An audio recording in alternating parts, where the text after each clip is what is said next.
اللهم صل على سيدنا محمد يا رب صل وسلم دائما أبدا على حبيبي. تو توحید اسلام کے بنیادی احکام میں سے ایک حکم ہے. انسانیت کو اسلام نے دعوت دی ہے کہ ان پتھروں کے سامنے مت جھکو, ان مزاروں کے سامنے مت جھکو, یہ تمہیں جہنم کا ایندھن بنائیں گے. اللہ کہے گا ایک ہندو بچی کا فون آیا, بیچاری مسلمان ہو گئی تھی, اس نے کہا کہ میرے ابا صبح مٹھائی رکھ کے جاتے ہیں بھگوان کے سامنے, شام تک وہ مٹھائی ویسی کی ویسی پڑی رہتی ہے, بھگوان کو اتنی توفیق نہیں ملتی کہ یوں منہ نیچے کر کے اس کو غور سے دیکھ ہی لے. بھائی آپ مہمان کے سامنے کوئی اچھی چیز رکھو, بھوک نہیں بھی ہوگی دھونے والے تو لے ہی لے گا نا. ارے میزبان کو خوش کرنے کے لیے دھونے والے تو لے ہی لے گا کہ یار اتنی محنت سے اس نے بنایا. لیکن یہ بھگوان ایسا ہے کہ اتنی بھی توفیق نہیں کہ یوں کر کے دیکھ لے, جیسے دیکھ رہا ہے ویسے کہ ویسے ہی دیکھ رہا ہے. پھر ابا شام کو آ کے اٹھا لے. اس کا بھی یہ بھی پنڈت جی سے سوال پوچھا گیا تھا کہ ہم تو دیکھتے ہیں مٹھائی رکھو شام کو ویسی کی ویسی. تو پنڈت جی کا جو ارشاد تھا, انہوں نے ارشاد فرمایا کہ یہ جو مٹھائی سے جو گیسز نکلتی ہیں, گیسز, ان گیسوں سے بھگوان لطف اندوز ہوتے ہیں. ان گیسوں سے بھگوان کیا ہوتے ہیں, بولو, لطف اندوز ہوتے ہیں. پہلی بات تو یہ ہے کہ بھگوان اتنے نفیس کیوں ہیں, اتنی پرتکلف لائف ان کی ہے. بھائی اتنا نفیس مہمان آئے, مٹھائی سونگھنے سے اس کا شوگر لیول بڑھ جائے, کہو گے بھائی اتنے نفیس لوگ اس معاشرے میں چل نہیں سکتے. دوسری بات یہ کہ بھگوان لطف اندوزی کے لیے اس گیس کا محتاج کیوں ہے جو اس میں سے نکل رہی ہے. اس کا مطلب وہ بھگوان نہیں ہے, وہ تو مادی چیزوں کا محتاج ہے. خیر میرا مقصد ابھی ہندو مذہب کو چھیڑنا نہیں ہے, میرا مقصد تو یہ بتانا ہے کہ شکر ادا کرو اللہ نے ہمیں کیا بنایا, توحید پرست. ہمارے پاس اس خدا کے خدا ہونے کے دلائل ہیں جس پہ ہم ایمان رکھتے ہیں. ایک ایتھیسٹ نے اعتراض کیا تھا کہ اس کائنات کو کسی نے بنایا ہے, ہم مانتے ہیں, لیکن اللہ نے بنایا اس کی کیا دلیل ہے؟ سمجھتے ہو بھائی یہ کائنات کا کوئی نہ کوئی بنانے والا ہے, مگر وہ بنانے والا اللہ ہے, اور اس نے قرآن نازل کیا, اور وہ کہتا ہے جمعے کی نماز پڑھو, اور وہ کہتا ہے روزے رکھو, اور وہ کہتا ہے داڑھی رکھو, اور وہ کہتا ہے یہ زنا سے بچو, اور یہ کرو اور وہ کرو. اس کی کیا دلیل ہے؟ بس وہ اللہ ہے, ہمیں کیا پتا کون ہے وہ, یہ تو مولویوں نے بتا دیا وہ اللہ ہے, عرش پہ بیٹھا ہوا ہے اور یہ کہہ رہا ہے اور یہ کہہ رہا ہے. یہ تو ان کی بنائی ہوئی باتیں ہیں. سوال نہیں سمجھ میں آ رہا, میرا خیال ہے اس کا جواب یہ ہے کہ آپ کا والا جو اللہ ہے نا, جس کو آپ گاڈ کہہ رہے ہو, وہ مارکیٹ سے کیا ہے, شارٹ ہے.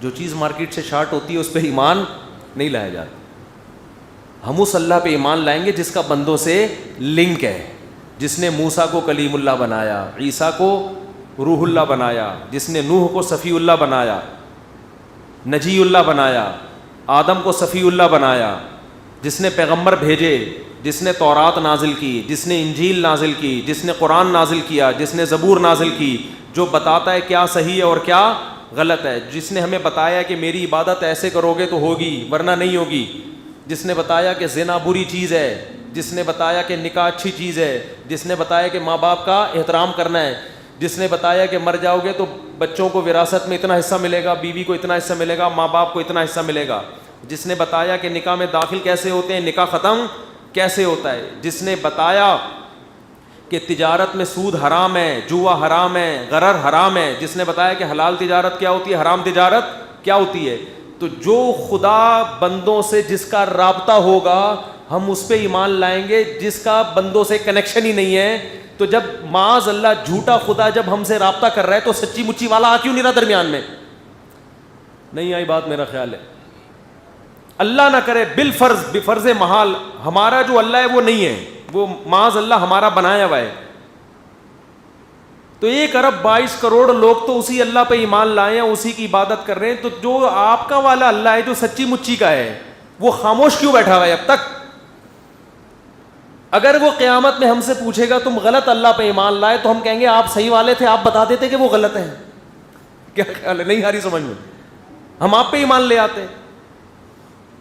ہم ایسے گونگے بہرے خدا پر ایمان نہیں لا سکتے جو دنیا میں سب کچھ ہوتا دیکھ رہا ہے مگر چپ کر کے بیٹھا ہوا ہے. ہم ایسے خدا پر ایمان لائیں گے جس نے موسیٰ کو کوہ طور پہ بلا کے اس سے کلام کیا, جس نے داؤد کو زمین میں سلطنت دی, جس نے سلیمان کو بادشاہت دی, جس نے محمد صلی اللہ علیہ وسلم کو آخری نبی بنایا, جو اپنے بندوں سے غافل نہیں ہے, آدم سے لے کے محمد صلی اللہ علیہ وسلم تک جس نے 1.25 لاکھ پیغمبر بھیجے, جو آج بھی جاگتا ہے, الحی القیوم, جاگتا ہے, زندہ ہے اور ہر چیز کو تھامے ہوئے. امن یجیب المضطر اذا دعا, ہم اس خدا کو مانتے ہیں کہ جب ہم اپنے ہاتھ اٹھا کے اس کو پکارتے ہیں تو وہ ہماری پکار کا جواب دیتا ہے. وہ اور جو لبرل لوگ جس خدا کو مانتے ہیں وہ گونگا بہرا اندھا ہے, اس سے تو ہندوؤں کا یہ پتھر کے بنے ہوئے بت زیادہ اچھے ہیں, کم از کم نظر تو آ رہے ہیں. بہت مشکل ہے, بہت مشکل بات سمجھانا, بہت مشکل ہے. آج کل دنیا کا سب سے مشکل کام پتہ ہے کیا ہے؟ نہیں, بات سمجھانا نہیں ہے, بیوی کو قابو کرنا. یہ پہلے بتا بھی چکا ہوں, پھر آپ بھول جاتے ہیں. بات سمجھانا اتنا مشکل کام نہیں ہے. ایک خاتون کا فون آیا, میں فون سنتا نہیں, اب تھوڑے تھوڑے سننا شروع کیا تو پھر وہی جھگڑے شروع ہو گئے. خاتون کا فون آیا, کسی کو نہیں پتہ چلے گا کس کی بات ہو رہی ہے, ان کی ساس کو بھی نہیں پتہ چلے گا. وہ کہتی ہے میں بہو ہوں, میں کچھ بھی پڑھ رہی ہوتی ہوں, میری ساس سمجھتی ہے جادو کر رہی ہے. وہ بیچاری کو عادت ہے اللہ کا ذکر کرنے کی, اور ساس نے اپنے بیٹے کا دماغ ایسا خراب کر دیا ہے, جادو جادو جادو دماغ میں ڈال کے کہہ رہی ہے اب میں بالکل بتاؤں گا کیا پڑھ رہی, تو وہ سمجھ جائیں گے یہ تو ہماری بہو پڑھ رہی تھی. یعنی کچھ بھی, سب بہوؤں, سب کا تو نہیں کہہ سکتے, جو بیان نہیں سن رہی ان کی بات کر رہا ہوں, جو ساسیں بیان نہیں سن رہی ان کی بات کر رہا ہوں. بہو بیچاری اگر سونے سے پہلے سونے کی دعا پڑھ کے سوئے گی, ساس کہتی ہے شوہر کو قابو کرنے کا وظیفہ پڑھ کے سو رہی ہے. یہ ہو رہا ہے مارکیٹ. اور اس لائن پہ ساسوں کو لگایا روحانی ٹوپی ڈراموں نے ہے, لمبی لمبی داڑیاں. لمبی داڑھی کا مطلب یہ تھوڑی ہوتا ہے کہ نیک آدمی ہے بھائی, برے لوگ بھی داڑیاں رکھ لیتے ہیں. ابھی کسی نے بتایا ایک مفتی صاحب نے 3 شادی کی ہے, 3 کو طلاق دے کے 4تھی کی ہے, کوئی ہے وہ اپنی لے کے گھوم رہے ہیں, یہ دیکھو مفتی ہو کے. ابے تمہیں کس نے کہا کہ یہ مفتی ہے بھائی؟ کون سی کتاب میں لکھا ہوا ہے؟ خود ہی اپنے نام کے ساتھ مفتی بھی لگا لو, خود ہی اپنے نام کے ساتھ دامت برکاتم بھی لگا لو, پھر جو کرتے پھرو. بدنام کس کو کرو؟ مفتیوں کو. اور اگر بالفرض کسی عالم مفتی نے کچھ غلط کیا ہے تو اسلام کسی ایک فرد پہ موقوف نہیں ہے. غلط ہو سکتا ہے, ڈاکٹروں میں 1 نمبر بھی اور 2 نمبر بھی ہوتے ہیں کہ نہیں ہوتے؟ تو ہر فیلڈ میں 1 نمبر بھی ہوتے ہیں اور 2 نمبر بھی ہوتے ہیں. اس کا اسلام کا کیا قصور ہے اس میں؟ اور یہ کہنا کہ سارے مولوی ایسے ہوتے ہیں تو بہت بڑی جہالت ہے بھائی, یہ تو بہت بڑی جہالت ہے. کسی ایک کے عمل کو دیکھ کے کہنا سارے مولوی, سارے مدرسے, سارے طلبہ, تو جہالت کی بات ہے. تو خیر ساری ساسیں ایسی نہیں ہوتی. ایک ساس کا واقعہ میرے سامنے آیا جو بیان نہیں سن رہی, کہ ان کی بہو کچھ بھی پڑھتی ہے تو ساس کو لگتا ہے کہ کیا کر رہی ہے؟ جادو کر رہی ہے.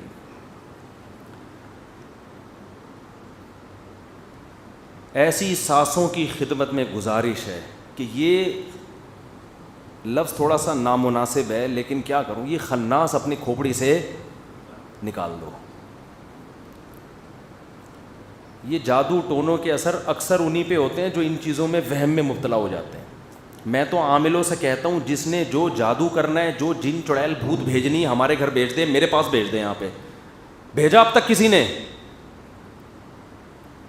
ہے ہی نہیں. یہ سالے پٹھان ہوٹل سے 2 پراٹھے نہیں اٹھا کے لا سکتے, اتنا بڑا جن اٹھا کے کیسے لے جائیں گے؟ یہ اتنا بڑا جن کہاں سے لے کے جائیں گے؟ یہ انہی پہ اثر انداز ہوتے ہیں جو ان کی عقیدت اور محبت میں مبتلا ہو جاتے ہیں, انہی پہ ان کا زور چلتا ہے. ایک عامل کو میں نے کہا لیا بھائی میرے سامنے بھی ذرا جن چڑیل بھوت بھیج. اس نے پتہ ہے کسی کو کیا کیا؟ مفتی نے حصار کھینچا ہوا ہے اپنے گرد، جنات سے بچنے کا حصار کھینچا ہوا ہے. میں نے جو جو چیزیں کھینچی ہوئی ہیں سب کو پتہ ہے.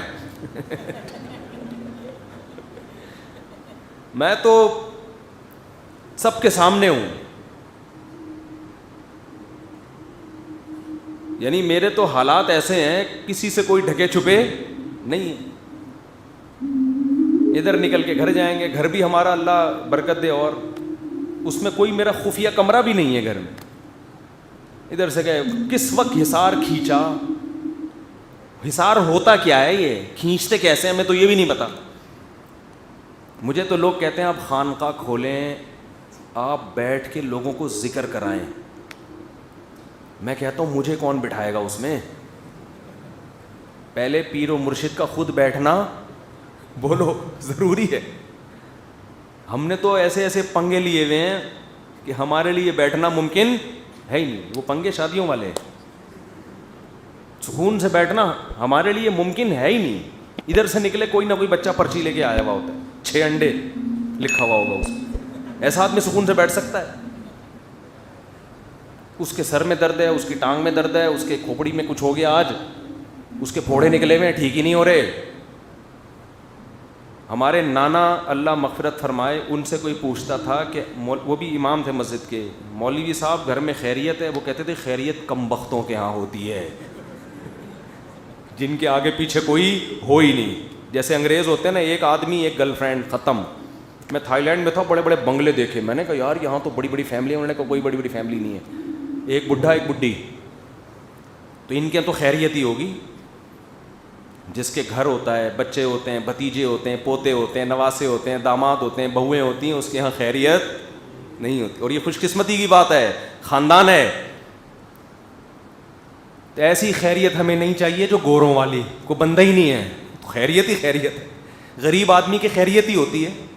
کیا خیال ہے؟ جیب میں پیسے ہی نہیں ہے، لٹنے کا خوف ہی نہیں ہے، جیب میں باہر نکال کے خیریت کے ساتھ سفر کر رہا ہوتا ہے. کیا خیال؟ ایسا ہی ہے نا، چڈی بنیان میں بھی گھوم لے کوئی پوچھنے والا، کیونکہ پرسنالٹی نہیں ہے، کوئی بے عزتی کا خوف نہیں ہے. تو دھوتی بنیان میں بھی گھومے گا. عزت بعض لوگوں کی بات، عزت نہیں ہے تو بے عزتی کا ڈر بھی نہیں ہے. خیریت ہی خیریت ہے یا نہیں ہے؟ کہتے ہیں نا، ایک آدمی کسی علاقے میں گیا، واپس آیا، کہنے لگا اللہ کا شکر ہے میری عزت نہیں ہے. انہوں نے کہا کیوں اس میں شکر کی؟ کہہ رہے ورنہ آج بے عزتی ہو جاتی ٹھیک ٹھاک. کیونکہ بے عزتی اسی کی ہوتی ہے جس کی عزت.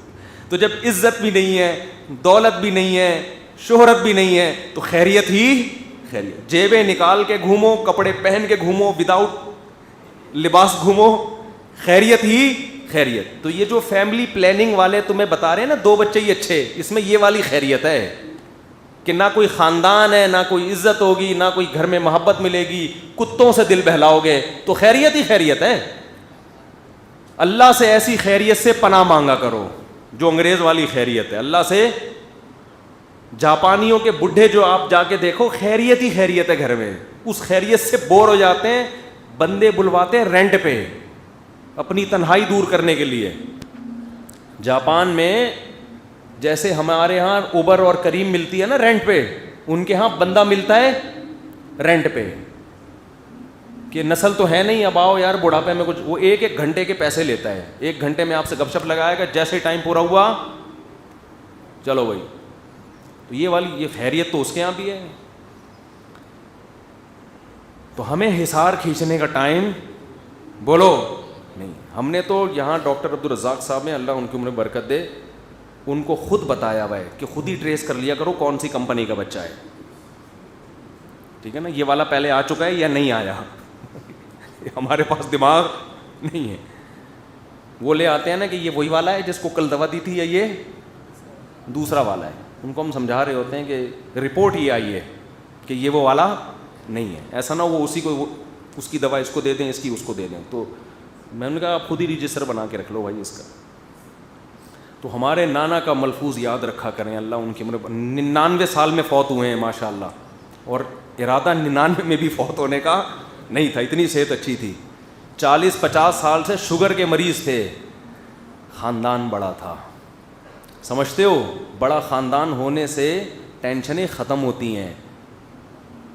یہ جو ٹینشن ملتی ہے نا, اس کی مثال ایسے جیسے کھانا کھانے سے بھی ٹینشن ہوتی ہے, نیند آتی ہے, قضاء حاجت کا تقاضا ہوتا ہے, لیکن یہ باڈی کی ریکوائرمنٹ ہے. اسی طرح انسان کو اللہ نے خاندانوں کی شکل میں پیدا کیا ہے, انفرادی نہیں ہے. وہ پیدا ہوتا ہے تو ددیال ننیال خاندان ہوتے ہیں اس کے, تبھی تو محبت ملتی ہے. بچپن میں محبتیں لیتا ہے, بڑا ہو کر بچوں کو محبتیں دیتا ہے, اسی میں زندگی خوشی خوشی گزرتی ہے اس کی. پھر اس میں جو ٹینشنیں آتی ہیں وہ اس نوعیت کی نہیں ہوتی جو انسان کو ڈپریشن میں لے کے جائیں. ہاں کوئی بالکل ہی اپنی اولاد کو جاہل بنا دے, جنگلی بنا دے, بالکل ہی تربیت نہ کرے تو ایک الگ بات ہے. اور جن لوگوں کے بچے نالائق ہیں میں ان سے بھی کہتا ہوں, ضروری نہیں ہمیشہ نالائق ہوں. ہم نے اپنی زندگی میں دیکھا ہے بڑے بڑے نالائق جب باپ بوڑھا ہوتا ہے تو ایسی خدمت کرتے ہیں کہ آپ کی سوچ ہوتی ہے. بڑے بڑے چور ڈاکو ہم نے دیکھے ہیں کہ جب باپ بوڑھا ہو گیا تو خدمت کا حق ادا کر کے دکھایا انہوں نے. تو اس لیے یہ جو لبرل طبقہ ان کی باتوں میں مت آؤ, ان کے بڑھاپوں کو دیکھ کے عبرت حاصل کیا کرو, ان کے بڑھاپوں کو دیکھا کرو. تنہا ان کو کوئی پھر یہ ٹی وی چینل بھی نہیں پوچھتے, تھوڑی سی عمر, اور لڑکیوں میں تو یہ زیادہ ہوتا ہے کیونکہ عورتیں بہت جلدی ڈھلک جاتی ہیں, ان کو تو پھر بالکل بھی لفٹ نہیں. ہمارے ایک دوست کو ملی ایک ماڈل دبئی ایئرپورٹ پہ, وہ اپنا واقعہ سنا رہے تھے. وہ ماڈل ان کے پاس آئی اور میں نہیں تھا, وہ لوگ کہتے ہیں اپنا واقعہ بعد دوستوں پہ رکھ کے ڈال دیتے ہیں کیونکہ ماڈل آئی نا, وہ انہی کے پاس آئی تھی, میرے پاس نہیں آئی تھی. تو ہمارے ایک دوست ہیں, ان کے پاس ایک ماڈل آئی, بیچاری ٹینشن میں, کہہ رہی پہلے جتنی ایڈورٹائزمنٹ کی کمپنیاں ہیں بھاری بھرکم قیمت دیتی تھیں مجھے اپنی پروڈکٹ کو پروموٹ کرنے کے لیے کہ آپ کی تصویریں لگائیں گے, ذرا یہ والا اسٹائل, یہ والا اسٹائل. کہہ رہی ہے میری عمر تھوڑی سی زیادہ ہوئی ہے, چہرے پہ اب وہ رونق نہیں رہی, بالکل میری ویلیو کیا ہو گئی, زیرو. اور شادی بیاہ کیا نہیں, بچے مچے ہیں نہیں, اس چکر میں کہ بھائی شادی ہوگی تو باؤنڈ ہو جاؤں گی, بچے ہوں گے تو پھر ماڈلنگ کون کرے گا, جا کے بچے پالوں گی یا ماڈلنگ کروں گی. تو وہ کہہ رہے ہیں مجھے اس بیچاری پر اتنا ترس آ رہا تھا. وہ خود فون کر رہی ہے کمپنیوں کو, وہ جب آ کے دیکھتے ہیں نا کہتے ہیں نہیں میڈم اب وہ بات, اب یہ اگر تصویر شیمپو کی بوتل پر آئی تو شیمپو کیا ہو جائے گا, ریجیکٹ. تو اس لیے جو فطرت کا بنایا ہوا نظام ہے بھائی, اس سے کیوں بغاوت کرتے ہو, فطرت سے کیوں لڑتے ہو. تو یہ حصار وثار ہمیں نہ کھینچنے کا ٹائم ہے بھائی, ہمیں تو فرائض واجبات پورے ہو جائیں بس, اللہ قبول کر لے.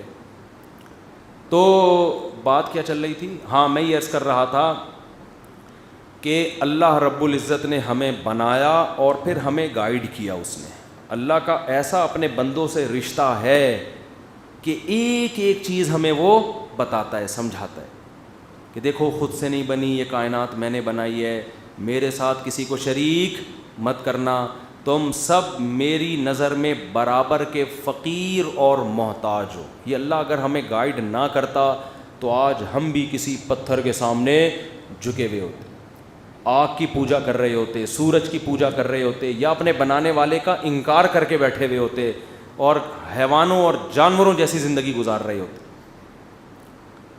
ایک ویڈیو آئی ہے اس پہ واٹس ایپ پہ وائرل ہوئی ہے, شاید فیس بک پہ بھی ہو, کسی ویسٹرن کنٹری سے کسی شخص نے ویڈیو بنائی کہ ایک خاتون سے وہ ملا, خاتون سے پوچھا کہ آپ کے ماشاءاللہ 5 بچے ہیں, یہ کس کا ہے, تو اس نے بتایا یہ فلاں کا ہے. یہ دوسرا کس کا ہے, اس نے کہا کہ یہ سلیم بھائی کا.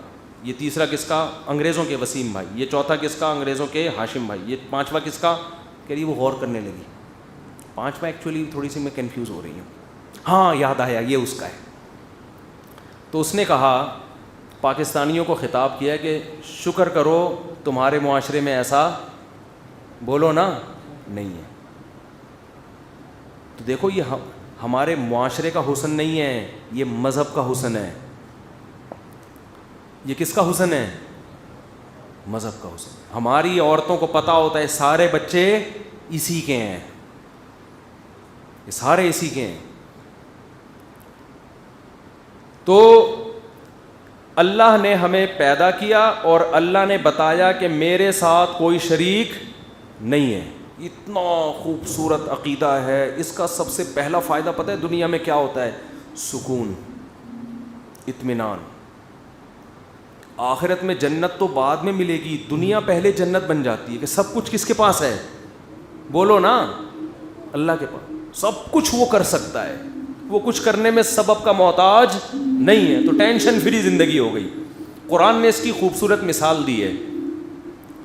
قرآن کہتا ہے ضرب اللہ مثلا الرجلین ضرب اللہ مثلا رجلا فیہ شرکاء متشاکسون ورجلا سلما لرجل هل یستویان مثلا.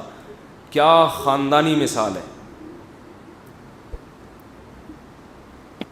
اللہ کہتے ہیں بتاؤ ایک وہ شخص ہو جس کا ایک آقا ہو. غلام کا آقا کتنے ہیں؟ ایک آدمی کا غلام ہے. وہ زیادہ سکون میں ہے یا وہ جس کے بہت سارے آقا ہوں؟ غلام ہے لیکن اس کو ملکیت 10 آدمیوں کی ہے اور وہ 10 آپس میں لڑاکو بھی ہیں.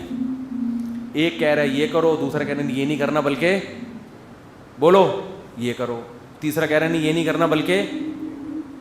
دیکھو ابا بھی ایک ہوتا ہے, اماں بھی ایک ہوتی ہیں. جو سچی مچی کی اماں ہیں وہ کتنی ہوتی ہیں؟ ایک ہوتی. تو آدمی کو پتہ ہے ماں کی جتنی بھی محبت ہے میں نے اس ایک کو دینی ہے, بس سکون میں ہوگا نا. اگر 2 مائیں ہوتی ہیں, دونوں سچی مچی کی ہوتی ہیں اور دونوں کا آپس میں اختلاف بھی ہوتا, تو ماں کے حقوق ادا کرنا آسان تھا یا مشکل تھا؟ بہت مشکل ہو جاتا. ابا کتنے ہوتے ہیں بولو؟ ایک.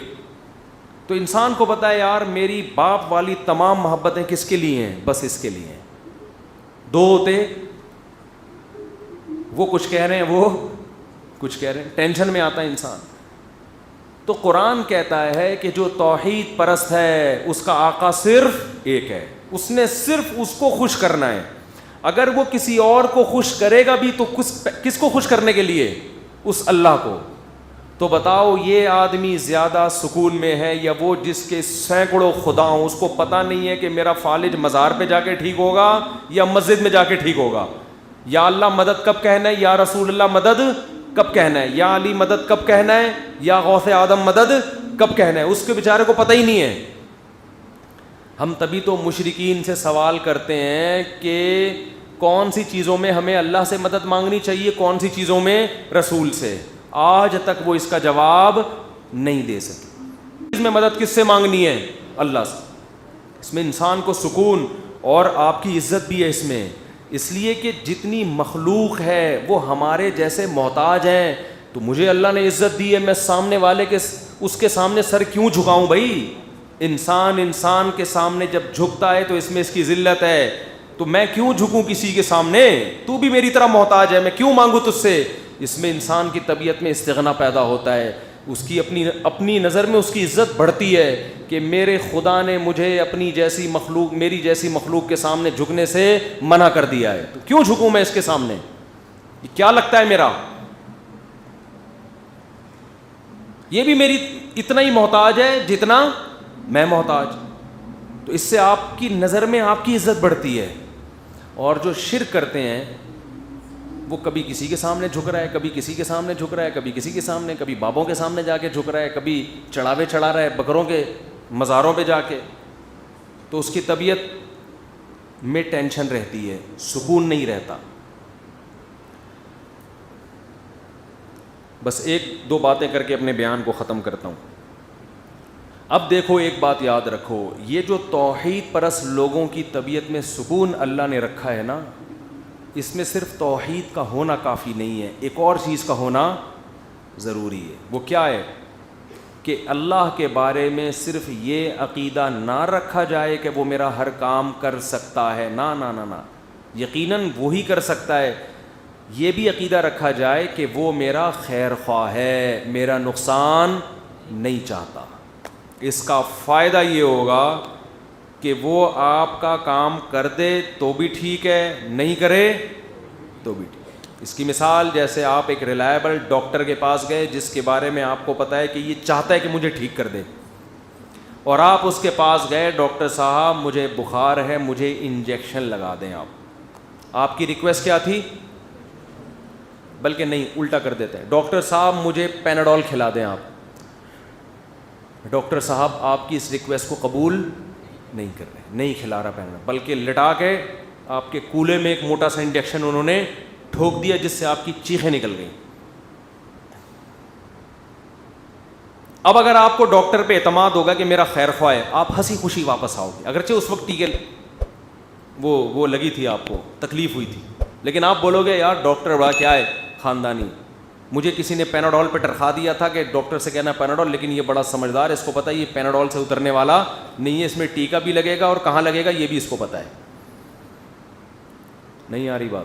آپ ہنسی خوشی بول دو نا, کیا ہو گیا, واپس خوش ہو گئے, یار ڈاکٹر کو زیادہ پتہ ہے, مجھے پتہ نہیں. لیکن اگر آپ کو ڈاکٹر پہ اعتماد نہیں ہے, آپ پوری دنیا میں اس کے خلاف باتیں کرو گے. میں گیا تھا اس کو اپنا خیر خواہ سمجھ کے, میں نے مانگی تھی پیناڈول, اس نے ٹھوک دیا ٹیکا, اور وہ بھی غلط جگہ پہ,